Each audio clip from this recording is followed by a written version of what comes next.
Two carpenters build two tables, same wood, same tools, same number of hours. The first carpenter cuts, sands, assembles, and varnishes. In that order, his table lasts 40 years. The second carpenter is impatient.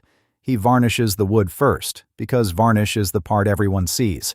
Then he tries to sand it, cuts it, glues shiny surfaces that won't hold. Same wood, same effort.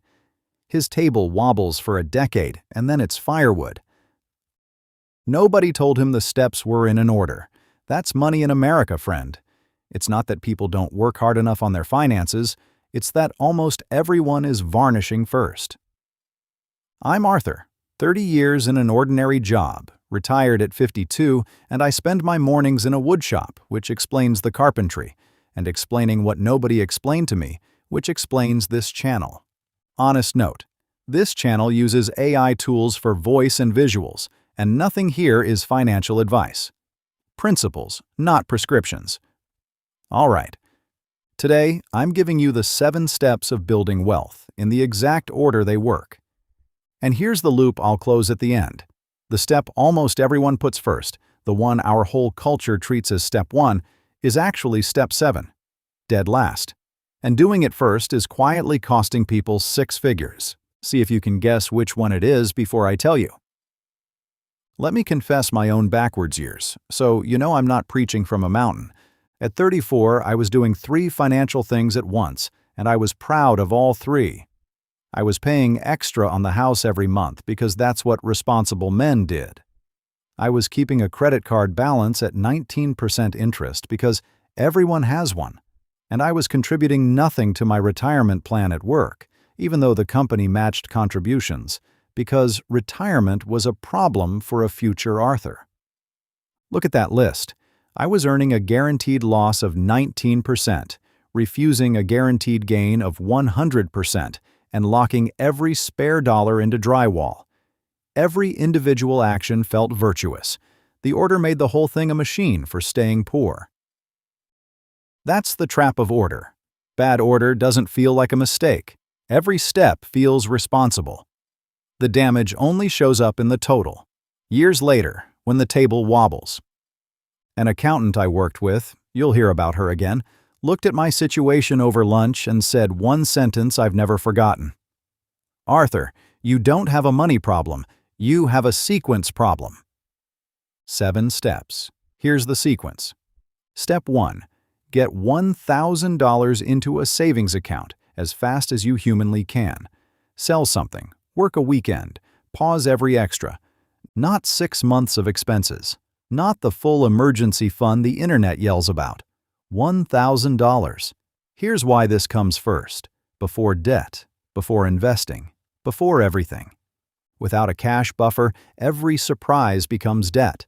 The car makes a noise, credit card. The tooth cracks, credit card. And each surprise doesn't just cost money, it detonates the whole plan, and the plan's death costs more than the surprise. Research on this is consistent. A huge share of Americans can't cover a $400 emergency with cash. That's not a character flaw. It's a missing wall. $1,000 converts catastrophes back into inconveniences. It's psychological armor. The first night you know the car can break and nothing else in your life will move. That's the actual beginning of wealth, not the first investment. That night. Why not build the full fund now? Because at this stage, you're probably carrying expensive debt, and every month you spend slowly stockpiling cash at 4%, while a card charges you 22% as a month the fire spreads. Small wall first, real wall later, which brings us to the strangest step. Step 2. If your employer matches retirement contributions, capture every dollar of that match. Yes, even before you attack your debt. This is the step that sounds wrong, so let's do the arithmetic out loud. A typical match. Your employer puts in 50 cents to $1 for every dollar you contribute, up to a few percent of your salary. That is a 50 to 100% instant return. Guaranteed. Not historically. Not on average. The day it lands. Now your credit card charges, what, 22%? Paying it off is a phenomenal use of money, but 100 beats 22. Every year you skip the match to pay debt faster, you're turning down the single highest return you will ever be offered in your life to chase the second highest. For somebody earning $60,000 with a typical match, leaving it unclaimed is roughly $1,800 a year of salary. Refused. Compounded over a career at historical market averages, and past performance doesn't guarantee future results, skipping the match through your 30s alone can quietly cost 6 figures by retirement. I refused mine for 6 years. Nobody at work ever chased me down the hall to fix it, because nobody gets paid when you claim free money. Remember that. Every step on this list has no salesman. That's how you know the list is honest. Step 3. Kill every debt above roughly 7 or 8% interest. Credit cards, personal loans, financing on things that rot. This is the fire, and until it's out, you build nothing. Here's how I want you to see a 19% credit card balance. Imagine an investment that was guaranteed, to pay you 19% a year, tax-free, risk-free. Wall Street would sell its grandmothers for that product. It doesn't exist anywhere on earth, except as the mirror image of your own card balance. Paying it off is that product. Method: 2 schools. The avalanche, highest interest rate first, mathematically optimal. The snowball, smallest balance first, psychologically optimal, because each debt account is a win your brain can feel. I'll tell you what 30 years of watching real people taught me. The best method is the one you'll still be doing in 14 months. For most humans, that's the snowball. The math cares less than the quitting does. One warning while you're here. As the balances fall, the calls and letters start. Consolidation offers, move it to a new card, 0% for 18 months. Occasionally useful, usually a trapdoor, because they treat the symptom and reopen the credit line, and 18 months later there are 2 fires. Close the escape hatches. Put the fire out for good. Notice what you have after 3 steps: no expensive debt, a small wall, and free money flowing. You haven't invested yet, and you're already ahead of most of the country. Step 4. Now build the real emergency fund. 3 to 6 months of essential expenses: rent or mortgage, food, utilities, insurance, transport. Not 6 months of your lifestyle, 6 months of your floor. Closer to 3 months if your income is steady and your household has 2 earners. Closer to 6, sometimes more, if you're self-employed, commission-based, or the only paycheck in the house. Why now and not earlier? Because now it's cheap. With the cards dead, the money that fed them builds this wall in months, not years. And why at all? Why park tens of thousands in a boring savings account earning less than the market? Because this money isn't an investment, it's insurance. Its job isn't to grow. Its job is to make sure you never again sell investments in a crash or crawl back to the cards, because the transmission died the same month the roof leaked. Ask yourself right now, if your income stopped this Friday, how many months before the first missed bill? If the answer made your stomach drop, you just found your current step. No shame in it. That answer used to be about 11 days for me. Step 5. The wall is up, the fire is out. Now, only now, comes the step everyone wanted to start with: real investing. 15 to 20% of your gross income into tax-advantaged retirement accounts every month, automatically, forever. Notice it's step 5 of 7.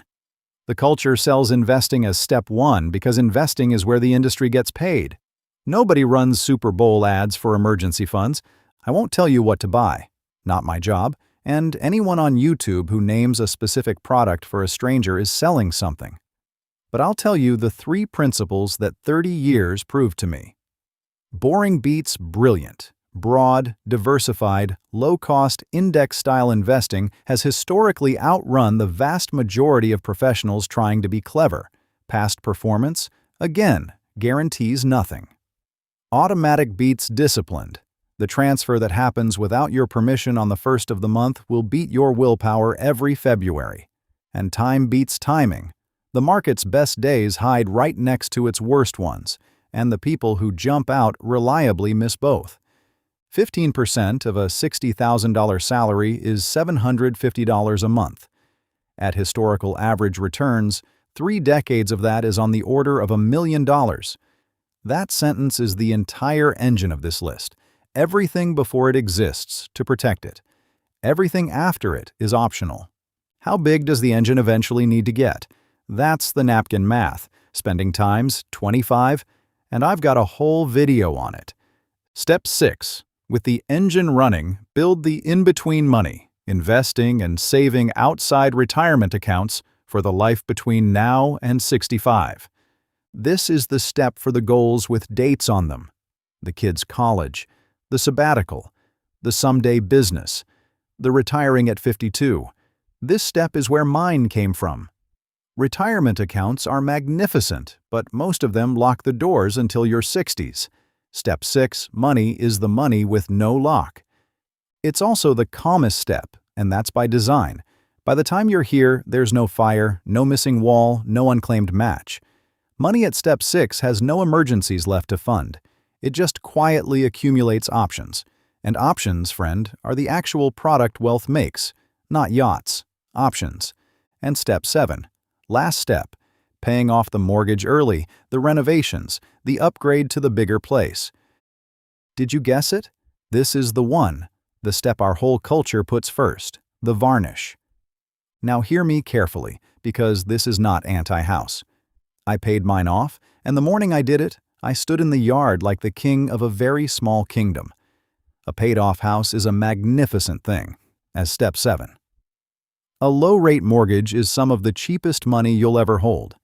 Racing to kill a 4% loan while skipping a 100% match, carrying a 22% card, or holding no wall. That's the second carpenter, varnishing raw wood. The house feels like Step 1 because it's the only step the neighbors can see, and that's exactly why it can't be trusted to order itself. Wealth is built in the invisible steps. The visible one comes last. Let me show you the whole point in one comparison. 2 households, each earning $60,000, each putting the same $900 a month toward their finances for 20 years. Same wood, same hours. Household A runs the order backwards, extra mortgage payments from day 1, cards lingering at 19%, match unclaimed for a decade, no wall. So every 3 years, a surprise detonates the plan and the cards refill. After 20 years, a nearly paid house, a thin retirement account, and a story about how the money just never stuck. Household B runs the sequence: wall, match, fire, real wall, engine, freedom, house, same dollars. After 20 years, the debt is ancient history, the accounts are deep into 6 figures, and the house gets paid off anyway, from strength, not struggle. Same income, same effort, same $900. The gap between them at year 20 routinely runs $250,000 or more. The dollars were never the difference. The sequence was. The math is patient. People aren't. The order is how you make your impatience harmless. That accountant who told me I had a sequence problem, I asked her years later why nobody teaches this. She said, because every step pays somebody except the person doing them in the right order. So here's your homework, and it's gentler than you think. You don't need to do 7 things. You need to find your step, the first one on the list that isn't finished, and do only that one until it's done. One step, the order does the rest. And if you want to see what a person looks like after 30 years of doing these steps in order, I described him in the 10 signs video. He drove a pickup the color of weak coffee. Tell me in the comments which step you're on. No shame on this porch. I spent 6 years on the wrong one. Take care of your money. It's quietly taking care of you.